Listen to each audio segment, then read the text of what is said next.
Alrighty, boys. Listen, we're back with another news video. This time, not Banner Lord. Crazy, right? Manor Lords. By the way, Banner Lord is still going to be covered on my channel. Relax, calm down. But Manor Lords, we have a new update from the developers. I'm trying to find if the developers have like a forum or something. If you guys do pay attention to Manor Lords, let me know. Comment down below if they have a forum or something. I joined their Discord and stuff. I'm trying to find more information to show you guys and showcase to you guys.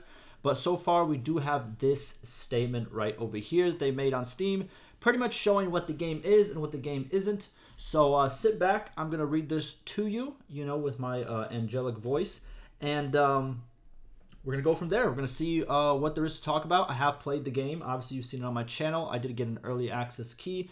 So I will, put my little commentary in between this, either to support or not support what they're saying. You know how it is, how it always is. Just, whole bunch of yapping. All right. So without further ado, let's get right to it. A few words from the developers before the launch into early access. By the way, I got a quiet mouse. Do you hear it?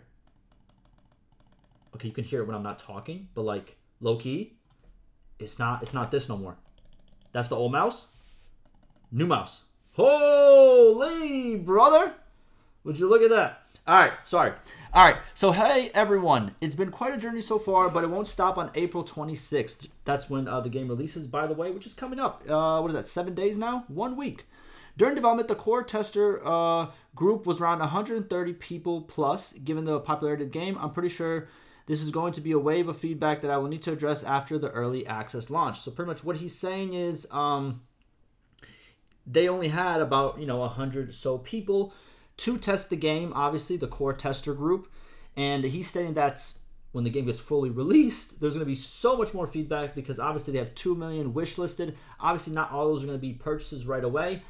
They might be in the future, but I think they could expect a good amount of purchases, obviously, day one and the first week. I'm pretty sure they're going to sell a lot, especially coming from the good reviews. Not reviews, because obviously people can't post reviews yet because there's an embargo on it. But in terms of gameplay and people just talking about the game, it's been pretty positive, so there's probably going to be a good amount of sales. They say I wanted to address a few things for everyone who intends on buying the game on April 26th. By the way, I heard Manor Lords is made by one person. Is this why we're talking in the eye? What's it called? That's what I heard. But am I wrong? Was it made by one person? Obviously, the team probably grew. But was it, like, invented by one person? Let me know. I don't know exactly.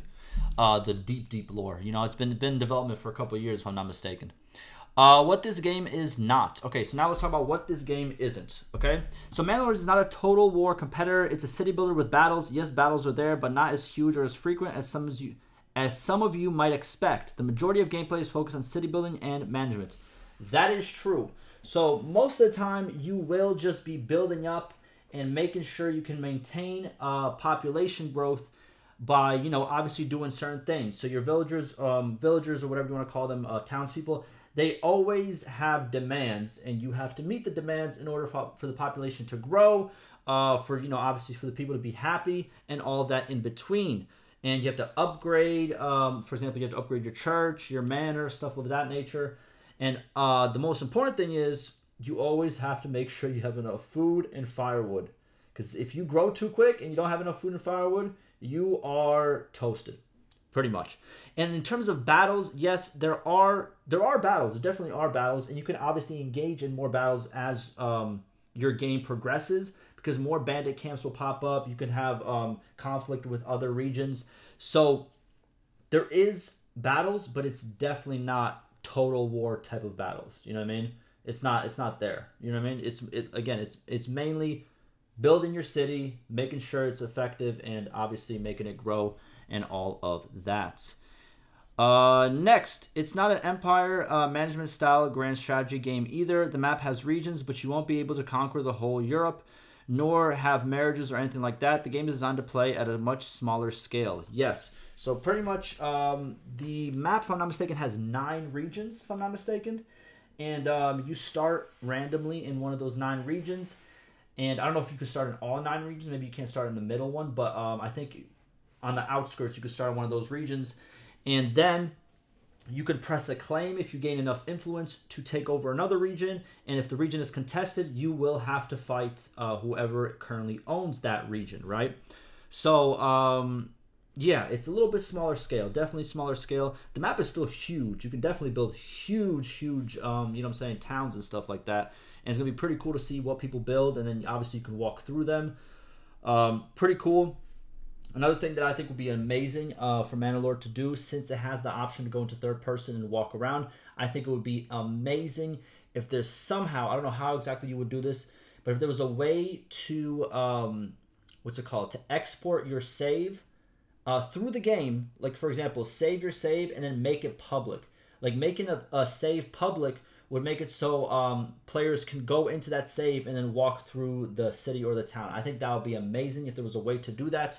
If it's possible, if not, we'll see. But I think that some people are going to build some crazy towns, and I think they're going to look very, very good and aesthetic.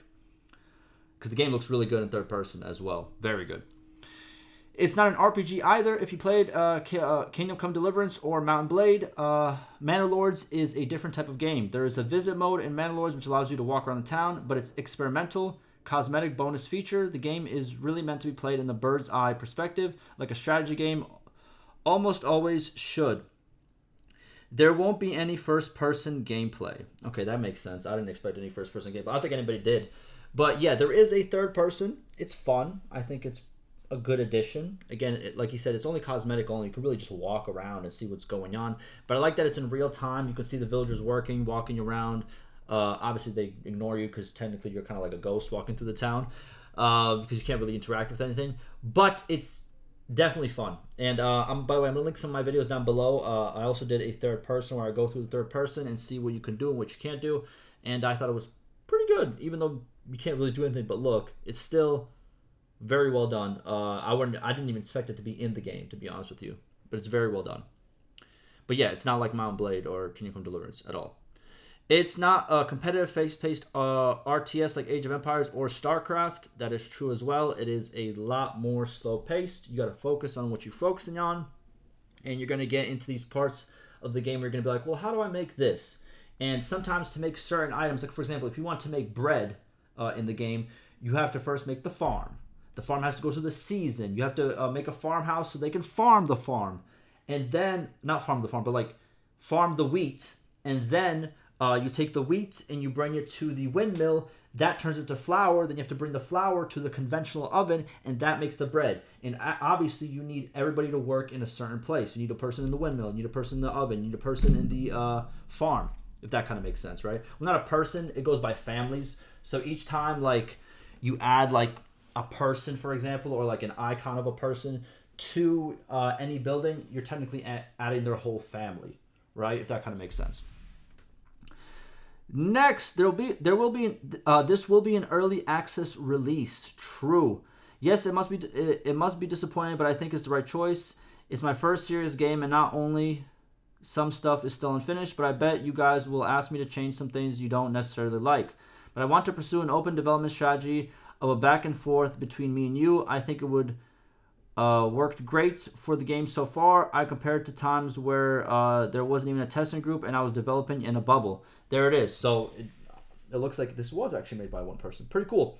Hey, by the way, feedback time. I think, now hear me out, I like the feature where you can switch out families. For example, since the map is pretty big, and eventually as you grow bigger and bigger, you're going to have zones, right? You're going to have places where there's going to be a lot of farms. You're going to have places where obviously the mining is, because like all the mines are a little bit separated from each other. You have to kind of travel to them. And obviously, if you want to make it easier on your villagers, you build a house next to the mine, or you build a house next to whatever, you know what I mean? I'm not saying there should be an automatic version where automatically if you build a house closer, that family takes over. But maybe it should be added. I'm just saying. I know. All my strategy boys out there, they're going to be like, oh, man, this is too easy. It's too easy. You got to work a little bit for it. I get it. But, like, there's a lot of options in the beginning whenever you start a new game. I feel like there should be one little option that says automatically move families closer or something like that. And it should be like a checkbox before you start your game.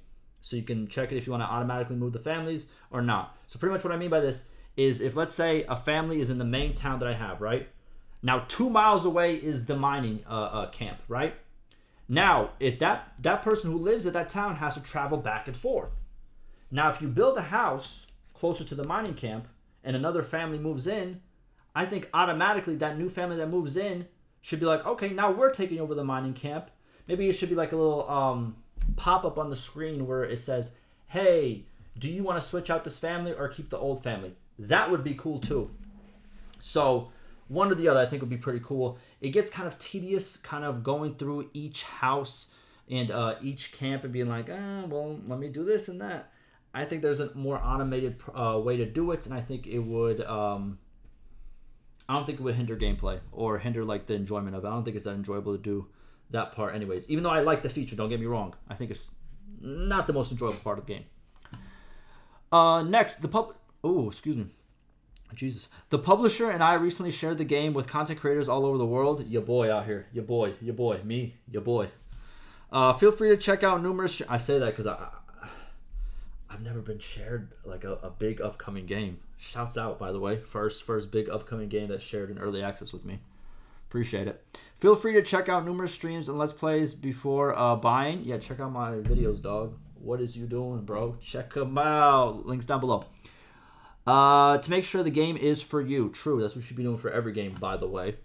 Pre-ordering, not great, buddy. Don't do it. Please don't do it. Don't. And listen, this is coming from a guy that sometimes pre-orders, but I only pre-order because I am a content creator, and sometimes they go like 5 days early, 7 days early. And to be honest with you, as a content creator, I have to buy it early because every other content creator is gonna, either buy it early or already have an early access code. So if you want to compete, you got to do what you got to do. But if you're just a person who's just playing the game, not recording or anything like that, stop pre-ordering. It doesn't make sense. It doesn't make sense. All right, next. That said, the reception has been super positive so far, for which I'm very grateful. I think the game should find a way into the hearts of players who expect the Manor to be what it is, a realistic, organic, authentic city builder with real-time battles. By the way, Manor Lord, it has no, what's it called? Pre-order. Shouts out. Hey, listen, I like that. You know what I mean? It is what it is. Bro said, listen, I got a mission here.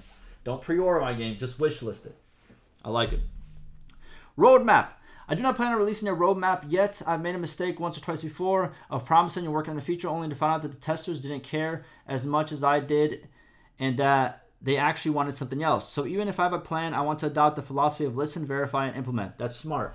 Yeah, very smart. Because obviously, while you might have ideas, while your ideas are still valid, obviously, because you are the creator of the game, and I think it's a great game, right? A lot of times, if like there's a huge majority of players that are playing and they all have the same issue, even though you might have like a different thing that you want to work on, that's what you got to focus on real quick. Or if they all want a similar change, that's what you got to focus on real quick. So I agree with this. Don't go too fast. You know what I mean? This way, I expect the first month of patches to be bug fixes and polish. Makes sense. During that time, together with Hooded Horse, I think that's the publisher, we'll be collecting your feedback and prioritizing work based on what we hear. Makes sense. I'm still considering whether to keep the testing of future patches closed or open. My current idea is to have a pre-release beta branch so that everyone who owns the game can check and test the most recent pre-release unstable version of the game and contribute if they want to, and keep the main branch as a previous most stable version. Though let me know, maybe you'd prefer me to keep an unstable version to close testing groups. As always, thanks for following and all the support. It certainly keeps the updates...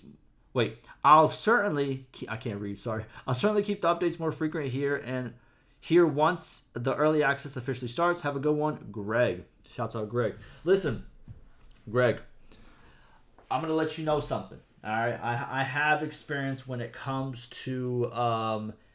obviously, I cover Bannerlord. Mainly Bannerlord, right? And Bannerlord has the same thing that you were just talking about. It has a beta branch and it has a live branch.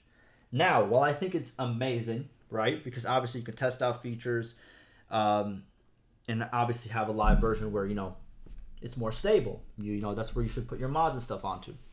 What I've seen is that even though the system works good, there is going to be a lot of naysayers who want to stay on the beta and also want it to be stable and also want you They're going to want you to update the game a lot, but also they're going to want you to not update the game a lot because their mods aren't going to work, or this isn't going to work, or that isn't going to work.